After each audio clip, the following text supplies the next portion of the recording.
ಸ್ವಾತಂತ್ರ್ಯ ದಿನಾಚರಣೆಯಲ್ಲಿ ಮಕ್ಕಳ ಪುಟ್ಟ ಭಾಷಣ. ಎಲ್ಲರಿಗೂ ಶುಭೋದಯ. ನನ್ನ ಹೆಸರು ಅಕ್ಷರ.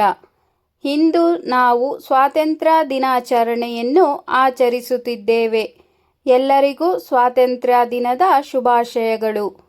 ನಮ್ಮ ಭಾರತ ದೇಶಕ್ಕೆ ಇಂದು ಸ್ವಾತಂತ್ರ್ಯ ಸಿಕ್ಕಿದ ದಿನ. ಈ ಸ್ವಾತಂತ್ರ್ಯ ದಿನದಂದು ನಮ್ಮ ಸ್ವಾತಂತ್ರ್ಯದ ಆಚರಣೆಯಾಗಿದೆ. ನಾವೆಲ್ಲರೂ ನಮ್ಮ ಸ್ವಾತಂತ್ರ್ಯ ಹೋರಾಟಗಾರರಿಗೆ ಕೃತಜ್ಞರಾಗಿರಬೇಕು. ಆಗಸ್ಟ್ 15, 1947 ಸ್ವಾತಂತ್ರ್ಯ ದೊರೆತ ಸವಿನೆನಪಿಗಾಗಿ ಎಲ್ಲ ಶಾಲಾ ಕಾಲೇಜುಗಳಲ್ಲಿ, ಸಂಘ ಸಂಸ್ಥೆಗಳಲ್ಲಿಯೂ ರಾಷ್ಟ್ರಧ್ವಜವನ್ನು ಹಾರಿಸಲಾಗುತ್ತದೆ ಮತ್ತು ಸಡಗರ ಸಂಭ್ರಮದಿಂದ ಸ್ವಾತಂತ್ರ್ಯ ದಿನವನ್ನು ಆಚರಿಸಲಾಗುತ್ತದೆ.